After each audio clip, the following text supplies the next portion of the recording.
بسم اللہ الرحمن الرحیم۔ حضرت سلیمان علیہ السلام اور جنات کی جنگ کا مکمل واقعہ۔ ناظرین، حضرت سلیمان علیہ السلام اللہ کے جلیل القدر نبی تھے۔ آپ کو اللہ نے بے شمار نعمتوں سے نوازا، جن میں سب سے خاص جنات اور جانوروں پر حکومت کی طاقت تھی۔ آپ علیہ السلام کو اللہ نے نہ صرف انسانوں بلکہ جنات، ہوا، پرندوں اور دیگر مخلوقات پر بھی اختیار عطا فرمایا۔ یہ نعمتیں آپ کے والد حضرت داؤد علیہ السلام کے ورثے میں آئیں، لیکن اللہ نے آپ کو خاص حکمت اور اقتدار عطا فرمایا۔ ناظرین، جنات ایک پر اسرار مخلوق ہیں جنہیں اللہ نے آگ سے پیدا کیا۔ یہ مخلوق بے حد طاقتور اور ہوشیار ہوتی ہے۔ کچھ جنات اللہ کے فرما بردار ہوتے ہیں، لیکن ایک بڑی تعداد سرکش اور نافرمان تھی۔ یہ جنات اپنی طاقت کا ناجائز استعمال کرتے، لوگوں کو ڈراتے، ان کے گھروں میں خوف و ہراس پھیلاتے اور جادوگری کے ذریعے انہیں گمراہ کرتے۔ حضرت سلیمان علیہ السلام کو اللہ نے یہ ذمہ داری عطا فرمائی کہ وہ ان سرکش جنات کو قابو میں لائیں اور انہیں انسانوں کے لیے فائدہ مند بنائیں۔ آپ علیہ السلام نے اپنے حکمت اور اللہ کی مدد سے جنات کو قابو میں کرنا شروع کیا۔ حضرت سلیمان علیہ السلام کے پاس ایک خاص انگوٹھی تھی جو اللہ کے حکم سے آپ کو جنات پر اختیار دیتی تھی۔ یہ انگوٹھی حضرت سلیمان علیہ السلام کے اقتدار کی علامت تھی۔ جب آپ جنات کو قابو میں لاتے تو وہ آپ کے حکم کے مطابق کام کرتے تھے۔ ایک دن حضرت سلیمان علیہ السلام نے حکم دیا کہ تمام جنات کو حاضر کیا جائے۔ جنات آپ کے سامنے حاضر ہوئے اور آپ علیہ السلام نے ان سے فرمایا، تمہاری سرکشی اب مزید برداشت نہیں کی جائے گی، تمہیں اللہ کی مخلوق کی خدمت کے لیے کام کرنا ہوگا۔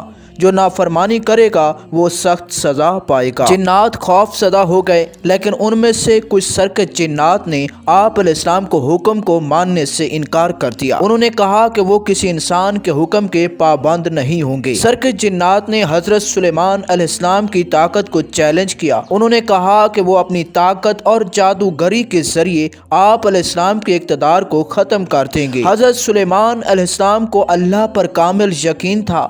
آپ علیہ السلام نے ان جنات کے ساتھ جنگ کرنے کا فیصلہ کیا۔ اللہ کے حکم سے حضرت سلیمان علیہ السلام نے اپنی فوج کو تیار کیا، جس میں انسان، پرندے اور فرما بردار جنات بھی شامل تھے۔ یہ فوج بے حد منظم اور طاقتور تھی۔ آپ علیہ السلام نے ہوا کو بھی حکم دیا کہ وہ آپ کی فوج کو میدان جنگ تک لے جائے۔ جب حضرت سلیمان علیہ السلام کی فوج اور سرکش جنات کا سامنا ہوا تو وہ جنگ ایک عظیم منظر پیش کر رہی تھی۔ سرکش جنات اپنی طاقت، جادوگری اور چالاکی کے ذریعے حملے کر رہے تھے، لیکن حضرت سلیمان علیہ السلام کی حکمت اور اللہ کی مدد سے آپ کی فوج نے ان کا مقابلہ کیا۔ حضرت سلیمان علیہ السلام نے اللہ کا نام کا ورد کرتے ہوئے جنات پر قابو پانے کے لیے اپنی انگوٹھی کا استعمال کیا۔